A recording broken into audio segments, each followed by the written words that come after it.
जी लोग, आज हम फिर आपके सामने कुछ जनन संबंधी रोग का विवरण देने आए हैं। आप समझिए, पूरा पूरा वीडियो देखिए और लाइक सब्सक्राइब करते रहिए। देखिए, चलिए हम सीधे टॉपिक पर चलते हैं। आज के लिए बायो आईएससी स्पेशल है, मैट्रिक वालों को भी काम देगा। आप सुन सकते हैं, समझ सकते हैं। जैसे आज के लिए टॉपिक है जनन रोग विशेषज्ञ, यानी विशेष रिप्रोडक्टिव डिजीज के बारे में। तो जनन रोग के बारे में कुछ हम लोग समझेंगे इस बात को। जैसे फर्स्ट नंबर में दिया गया है इंगुइनल हॉर्निया। इंगुइनल हॉर्निया क्या है? इंपॉर्टेंट सवाल होता है जो हर प्रकार के एग्जामों में पूछे जाते हैं। इंगुइनल हॉर्निया, इसका अर्थ होता है कि जैसे पुरुषों के यह रोग है, मेल में होता है। पुरुषों में जो अंडकोश होते हैं वे एक नाल में स्थित होते हैं। इस तरह के नाल होता है, इस तरह के एक नाल में स्थित होते हैं अंडकोश। उसके ऊपर से जो है इस प्रकार से आंतें गुजरती है। आंत यानी पाचन तंत्र का आंत है। अंडकोश के ऊपर एक नाल होती है, उसी नाल में स्थित भी होता है। तो ऊपर एक आंत गुजरती है। आंत कभी कभी क्या होता है कि कोई भार पड़ने से या भोजन के ज्यादा दबाव पड़ने से यह आंत जो है लटक आती है। इसमें ऐसे करके देखिए, लटक आई। तो भोजन को इसमें गिर करके फिर निकलना पड़ता है। ऐसी स्थिति में इस पर काफी दबाव पड़ेगा। इस जगह पर आपको प्रेशर पड़ेगा। प्रेशर पड़ने के कारण यहां पर स्वेलिंग हो जाता है, सूजन स्वेलिंग होने के कारण यह दर्द करता है। आगे चल करके और इसका सही इलाज नहीं किया जाए तो यह सड़ सकता है। और सड़ जाने के कारण यहां पर जो स्थिति बनती है एक जख्म की, जो ऑपरेशन करके काट के निकालना जरूरी हो जाता है। इंगुइनल नाल में आंतों के फंस जाने से जो विकार या रोग उत्पन्न होते हैं उसे हम इंगुइनल हर्निया कहते हैं। इंगुइनल हर्निया या केवल पुरुषों में होगा, स्त्रियों में इंगुइनल हर्निया नहीं होती। चलिए सेकंड सवाल में आते हैं। मूत्र का क्लोज होना, यह भी पुरुषों का ही रोग है। टोटल हम पुरुष के जनन रोग का इसमें विवेचना करेंगे और इसमें आपको समझाएंगे। जैसे इसमें मूत्र का क्लोज होना, कभी कभी पुरुषों में देखा गया कि उम्र ज्यादा ढल जाने से या ढल जाने के बाद ऐसा कर सकते हैं। कभी कभी क्या होता है कि पुरुषों में एक होती है प्रोस्टेट ग्रंथि, जिसको हिंदी में पुरस्त ग्रंथि कहते हैं। प्रोस्टेट ग्लैंड यह निकालता है प्रोस्टेटल लिक्विड, जो श्वेत अम्लीय और पतला होता है। खास करके एक्टिवेट करता है शुक्राणु को। कभी कभी यह ग्रंथि जो है, जैसे मान लिया कि इस प्रकार के या आपको शुक्रवाहिनी है, अब इसी में प्रोस्टेट ग्रंथि इस तरह से ये बाहर की ओर है। और कभी कभी क्या होता है कि यही प्रोस्टेट ग्रंथि अंदर की तरफ सेल डिवीजन करके बढ़ने लगता है। ये देखिए, अंदर की तरफ बढ़ रहा है, तो यूरिन के मार्ग को यह क्लोज कर रहा है। धीरे धीरे क्लोज करने से क्या होता है कि जैसे सब क्लोज करेगा वैसे उसे यूरिन त्यागने की टाइमिंग बढ़ेगा और प्रेशर भी ज्यादा लगता है, दर्द भी होता है। कभी कभी ऐसा होता है पुरुषों में कि यह पूरा का पूरा क्लोज कर जाता है, जिससे यूरिन का निकलना क्या हो जाता है, बंद।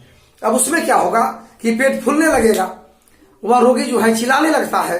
अब ऐसी परिस्थिति में क्या किया जाता है कि डॉक्टर के पास ले जाते हैं जो जनन रोग विशेषज्ञ हैं, और यूरिन के निकलने वाली मार्ग से नीचे से एक पाइप डाला जाता है। उसमें आपके यंत्रों में एक विशेष प्रकार की यंत्र लगी होती है, जो है आने के बाद ऐसे आने के बाद ये जो बढ़ी हुई प्रोस्टेट ग्रंथि जो इंटरनल भाग में यूरिन की नालिका में भरी हुई है, इसको यह काट देता है। काटते ही यूरिन का निकलना स्टार्ट हो जाता है। इसे हम छोटा ऑपरेशन या लघु ऑपरेशन कहते हैं, जिसके द्वारा किया जाता है।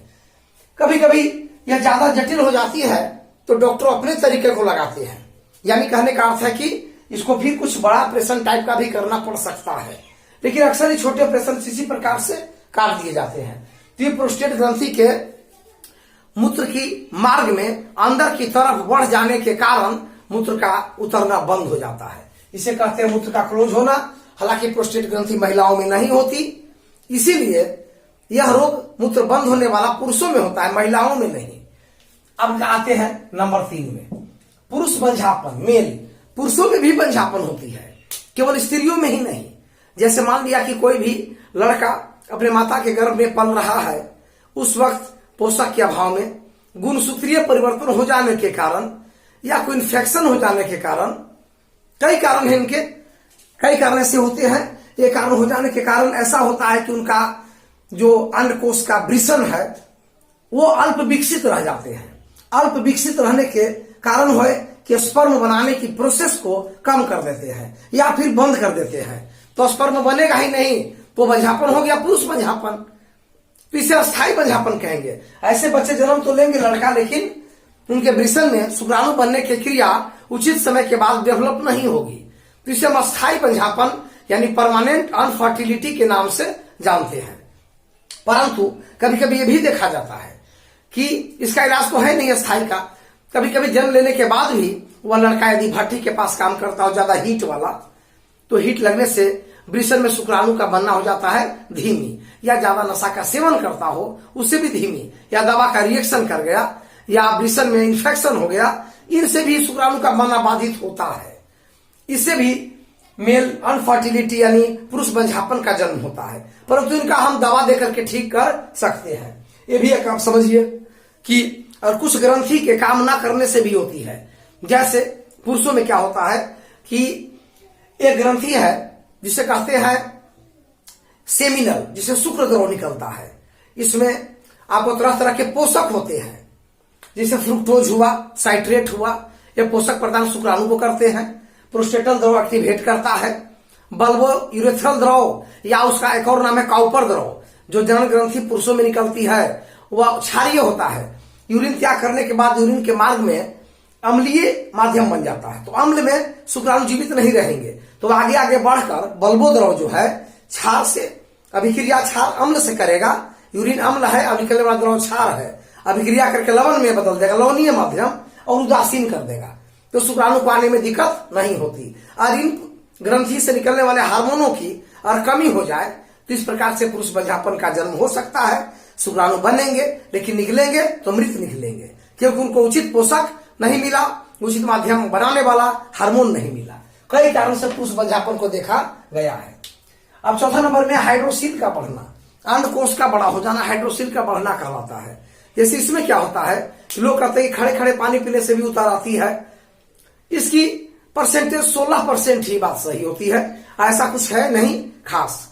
यह होता है हाइड्रोसिल बढ़ने का कारण है एलर्जी, ठंडा में अधिक ठंडा, गर्मी में अधिक गर्मी, ज्यादा गर्मी में अधिक ठंडा में ज्यादा गर्मी वाले पदार्थ को खाने पीने से भी, या वैसे जलवायु में रहने से भी एकाएक ठंडा से गर्मी, गर्मी से ठंडा होने के कारण एलर्जी बनता है। एलर्जी बनने से हाइड्रोसिल के जो सेल हैं वे स्वेलिंग आ जाता है, उनमें स्वेलिंग आने से उनका आकार बढ़ जाता है। आकार बढ़ने से कोशिकाओं में तनाव होती है, तनाव होने से उनके बीच के खाली जगह में जल भर जाते हैं, और उस तनाव को दूर करने के लिए कुछ चर्बियां आ जाती है बॉडी के पोषक से, जैसे फैट्स से, वसा से, तो वही प्रक्रिया बढ़ते जाती है। इलाज न किया जाए तो बढ़ते बढ़ते बड़े आकार का हो जाता है। शरीर का पोषक उसमें भरता जाता है तो शरीर में कमजोरी बनती है, दर्द भी, आकार बढ़ गया तो दर्द भी रहेगा, और साथ साथ काम करने में मन नहीं लगता, और उलझन किस्म का हो जाता है। हालांकि इसको पूर्ण बेहोश नहीं, एक्यूपंक्चर सिस्टम से जो चीन से आया है उसी मदद से उसी खास अंग में इंजेक्शन देकर सुन करके उसका ऑपरेशन कर दिया जाता है। पानी और चर्बियां हटा दी जाती है, और टिमकाल बुझनिया जो उनको काट कर छोटा कर दिया जाता है, और फिर टंका दे दिया जाता है। एक आध सप्ताह 10 दिन के बाद टंका कटेगा, पोषक पदार्थ, घाव सूखने वाली दवाइयां वगैरह दिए जाएंगे, और वह ठीक हो जाता है। तो इस प्रकार से इसको हम फौज में भी जाने के बाद हाइड्रोसिल का ऑपरेशन को फिट ही माना जाता है। अगर ऑपरेशन करा के गया विद्यार्थी तो फिट माना जाता है, ऐसा नहीं कि हाइड्रोसिल का ऑपरेशन है तो अनफिट करेगा, उस श्रेणी में नहीं आता हूं। तो इसी प्रकार से हाइड्रोसिल को उसको बढ़ना कहते हैं। तो एलर्जी से बच करके इसको ठीक रखा जा सकता है। हालांकि तंत्रिका तंत्र यहाँ ज्यादा होते हैं, तंत्रिका तंत्र का जाल जो है, नर्व हुए भी यहाँ ज्यादा है, चोट लगने की संभावना इसीलिए यहाँ ज्यादा होती है। क्रिकेट खिलाड़ी इस जगह को बचाने के लिए यानी अंडकोश का एक अलग से बहु कठोर प्लास्टिक का बना हुआ एक कवर लगाकर पहन लेते हैं, ताकि बल्ब का चोट इस पर असर न करे। तो इस तरीके से आप 4 प्रकार के रोगों को जो मेल रिप्रोडक्टिव डिजीज है इनको आप समझे, और ये सवाल आ सकते हैं परीक्षा में, और इनको पढ़ाई करते रहिए और देखते रहिए। इसी प्रकार की वीडियो देते रहेंगे। या 50 सवाल हल हो गए। इंगुलियल हार्निया, मूत्र का क्लोज होना, पुरुष बंझापन, हाइड्रोसिल का बढ़ना, ये सब मेल यानी पुरुषों में होने वाले जनन रोग के नाम से जाने जाते हैं। चलिए याद करिए और देखते रहिए।